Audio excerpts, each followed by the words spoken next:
வணக்கம் நண்பர்களே, நான் Manikandan. This is Mani's travels with hope. இது மாதிரி தொடர்ந்து பல வீடியோக்கள் வரப்போது. அதுக்கு நீங்கள் செய்ய வேண்டியது எல்லாம் நம்ம சேனலை சப்ஸ்கிரைப் பண்ணி ஆதரவு கொடுக்க வேண்டியது மட்டும்தான். இன்னைக்கு நம்ம பார்க்கக்கூடிய விஷயம், இந்தியாவில் எல்லா பாதைகளுமே இப்போது வலுப்படுத்தப்பட்டு கொண்டிருக்கிறது. குறிப்பாக தமிழகத்தின் பல்வேறு பாதைகளில் 130 கிலோமீட்டர் வேகம் அப்படிங்கிறது இருக்கிறது.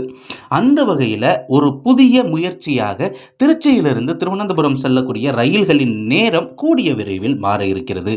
காரணம் என்ன அப்படின்னா, திருச்சியில் இருந்து திண்டுக்கல், திருநெல்வேலி வழியாக திருவனந்தபுரம் செல்லக்கூடிய அந்த பாதைகளில் 130 கிலோமீட்டர் வேகத்தில் செல்லக்கூடிய அளவிற்கு தொழில்நுட்பங்களை வளர்ப்பது, சிக்னல் இதையெல்லாம் அமைக்கக்கூடிய பணிகளுக்காக 92 கோடி ரூபாய் ஒதுக்கீடு செய்யப்பட்டிருக்கிறது. இது 3 பகுதிகளாக பிரிக்கப்பட்டிருக்கிறது. திருச்சியிலிருந்து திண்டுக்கல் வரைக்கும் இருக்கக்கூடிய அந்த பகுதிக்கு ஒரு தொகையும், அதே மாதிரி திண்டுக்கல்லிருந்து திருநெல்வேலி வரைக்கும் இருக்கக்கூடிய பகுதிக்கு ஒரு தொகையும், திருநெல்வேலியிலிருந்து திருவனந்தபுரம் வரைக்கும் இருக்கக்கூடிய பகுதிக்கு ஒரு தொகையும் என மொத்தமாக 92 கோடி ரூபாய் ஒதுக்கீடு செய்யப்பட்டிருக்கிறது. இதற்கான பணிகள் எல்லாம் உடனடியாக தொடங்கப்படும் அப்படின்னும் தகவல் இருக்கிறது.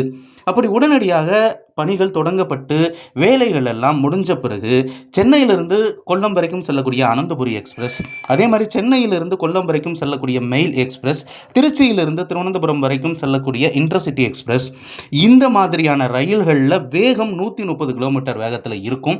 அப்படி இருக்கிறதுனால நிச்சயமாக பயண நேரம் குறைவதற்கான வாய்ப்பு அப்படிங்கிறது இருக்கிறது. முன்பு இருந்ததை போல அதிகப்படியான நேரம் அப்படிங்கிறது இருக்காது.